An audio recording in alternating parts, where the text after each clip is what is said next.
The following moments show comedians boldly exposing uncomfortable truths, whether it was addressing abuse claims live on stage or calling out Hollywood conspiracy theories. The Chris Rock moment at the Oscars made headlines worldwide, but oddly enough, a comedian seemed to predict it years earlier. Back in the 2000s, Shawn Wayans did a Chris Rock impression at the MTV Awards, and this is what went down. A lot of rappers here. That's right. Jay-Z, Jigga, the Jigga Man. Jigga what? Jigga who? Jigga in the club, that's who. Thank you very much. Oh no, puppy. Now, does that scene sound familiar to you? I'm out here. Richard. Calling it a prediction might be a stretch, but the coincidence is hard to ignore. It definitely makes you stop and think. So you think politicians should let their human side come out? Yeah, absolutely. I absolutely do. I mean, I don't think it matters who's president. I'm one of those people. I don't think it does. You don't think it matters. It doesn't. Doesn't matter at all. Dude, Hillary Clinton goes to those Bilderberg meetings. That's like the Illuminati stuff, right? She probably hooked up with some guy wearing like a goat's head, and then she goes out on TV and she's talking to people who drive snowplows, like she can relate to them. What started as a discussion about politicians eventually turned toward corporations. Reactions were divided, but in December 2024, headlines claimed an Ivy League computer engineer had shot the CEO of United Healthcare as a protest against the health insurance industry. Strangely enough, Bill Burr had predicted a situation like this nearly 8 years earlier. The guy from Nestle that doesn't think water is a human right. I mean, that guy should be hunted down and shot. Yeah. Right? And they're going to sit and just talk about, talking about all the, I don't know what they're talking about. Yeah, we got to get America back to work. It's like, dude, this guy wants to own the rain. Can we do something about this guy? He works at Nestle. You're supposed to be happy, like making cocoa for people. And this guy's like going, well, people are running out of water. What if we owned all the water and we kept it under our place? And in the future, when everybody's, that's how you picture the guy talking. I want to own the water. I want to have it underneath my house. And just, I'll come to the door in a robe, slightly ajar. Right?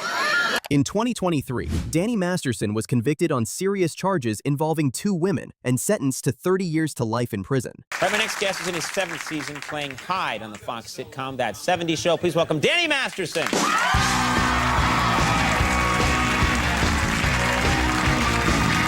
After the news broke, a 2004 clip from the Conan O'Brien show resurfaced, with Conan's comments feeling surprisingly relevant in hindsight. Like my friend Bodie Elfman, he always teases me and he says, "Hi, my name is Danny Masterson. Would you like to touch my balls?" You know, doing an imitation of me, because certain So words why are you you just can't get asking away people to with. do that? That's the more important question. I've heard about you. And you'll be caught soon. I know you will. I will. Back in 2006, Dave Chappelle openly talked about an idea that people still reference today, and for many, it no longer feels like a fringe topic. I mean, I'm a conspiracy theorist to a degree. Like, when I connect dots that maybe shouldn't be connected, I don't know. But certain dots, like when I see that they put every black man in the movies in a dress at some point in their career, I'll be connecting them down like, wow, all these brothers got to wear a dress. That's happened to me. I'm doing a movie with Martin.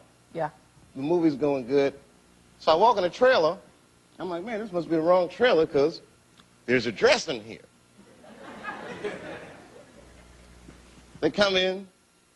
The writer comes in. I think he's the writer. He's like, Dave, listen, we got this hilarious scene where Martin's sneaking out of jail. So he disguises you as a prostitute. And he put this dress on. And, what? The prostitute? No, I'm not doing that. I don't feel comfortable with that. That should have been in the discussion. After making all those points, a few years later, Dave Chappelle gave in and joined the rest. You have a goal? As a matter of fact, I do. Really? Probably a chest goal. Hey, Robert, you take a temperature? Mm-hmm. Yeah, we just stick the thermometer. Oh, very good, Robert. Hey, I'm getting a fever just watching. Hey, let me tell you something, Robert. I wouldn't mind sticking my thermometer down there. Well, mine only works rectally. Although no charges have been brought up, Drake has faced ongoing public scrutiny over the years concerning alleged inappropriate interactions with younger people. Kendrick Lamar referenced this in a song, but Shane Gillis had brought it up well before it entered mainstream conversation. It reminds me, I do want to say this. I want to be on the record. Drake's going to be, he's on that R. Kelly tip. You think so? Drizzy Drake likes him young. What? He does. It's somewhat known already, but this is one of those things where I want to, you got to say something. Like, remember Louis, that whole thing? Yeah. And, like, we knew about that. Yeah. And we were just like, I don't know. Jersey Drake's into the young ones. He's going to get in the next 5 years. Oh. Unfortunately. Love me some Jersey Drake, dude. Katt Williams is well known for staying true to his voice and persona throughout his career. And this is why when I walk in a room, heads go down. Behind my back, I'm nothing. I'm just a regular old comedian that's bitter and jealous. But in my face, no. The king has walked in and they have to respect it only because I've not taken the shortcuts. I've not been funded. They pay you to not talk about things they don't want you to talk about. They tell you that themselves. He also didn't shy away from calling out Harvey Weinstein and Hollywood's darker side. They canceled me for talking about Harvey Weinstein before the thing came out, but he offered to suck my in front of all my people at my agency. What am I supposed to do? He did all of that. I'm thinking I'm the only black person on the script. I get there, it's 3 other black guys on there. Woo! Huh. So you wonder what they did to get there? I told him no. What y'all do? Long before the headlines about Diddy, he had already been making comments. But even earlier than that, in a 2006 stand-up set, he talked about Hollywood's heavy substance use. At least if you're in the ATL and doing drugs in the ATL, at least excuse himself, go to the bathroom or some shit. In Hollywood just do the drugs right in front of you and act like ain't shit happened. You in the middle of a goddamn meeting. Yeah, so what we're gonna do is we're gonna do the movie with you, and then we're gonna go back.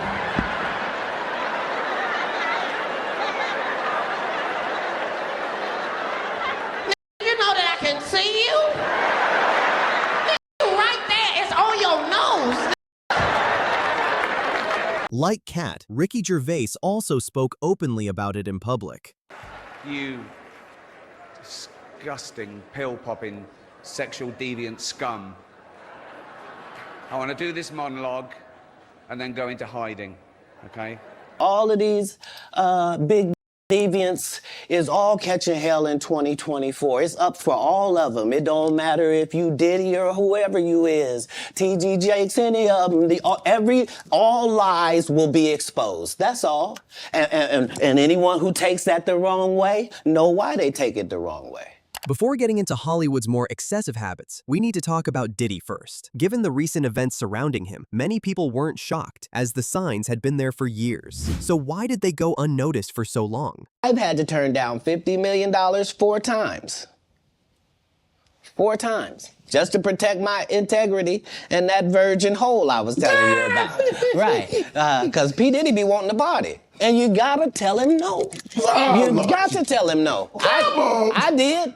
I did. See, I got the receipts for everything I'm telling you. That's why I can say them so freely. Kid, I need to know. You here, get your number. Thank you, sir. Thank you.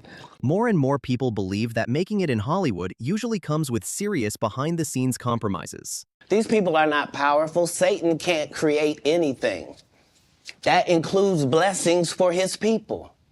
That's why, you know what the #1 job of somebody that sold their soul in Hollywood is? What? Is to act like it didn't happen. They all do the same job. Going back to our previous discussion about Dave Chappelle, online discussions often suggest that some performers are pushed into deliberately uncomfortable roles as a so-called rite of passage in Hollywood, like being made to wear a dress. Dave Chappelle, another great comedian, said that, in the industry, they tried to make him wear a dress. Have you ever ran into that with scripts? And is that something that, you wouldn't do, for I definitely haven't ran into to put on the dress. I mean, you have to have boundaries. You have to have limits that you refuse to cross. Let's take a look at what Katt had to say about Kevin Hart's actual lack of boundaries. Kevin told you he wasn't gonna wear no dress until they offered him the dress, and then he put it on. And what did he say after he wore it? I made my own decision. Duh. But you didn't make it before they brought it up, did you? It's okay. It's all right. The new pope is 9-year-old Oscar nominee, Kavenzhane Wallace. Wow. Wow. What do you think that these executives are afraid you're going to do to white America? Richard Pryor, a defining voice in comedy, once spoke openly in an interview about racial division, explaining how it can be fueled to divert attention from more pressing problems. What do you think that these executives are afraid you're going to do to white America? Probably stop some racism. Stop racism? Yeah. I'm probably afraid of that, because then people don't hate each other, then people start talking to each other, and then they start talking to each other, they find out who's the problem. Which is? Greedy people. Greedy people. I have a couple things I want to ask you there. Do you really think that some of the guys that you dealt with at NBC, no names, right? Because there's lawsuits for that too, that some of these guys really want to promote racism actively, or is it a subconscious? I just think it's part of capitalism, is to promote racism, you know, right? And that's it for this one. If you enjoyed it, make sure to like, subscribe, and drop a comment. I'll see you in the next video.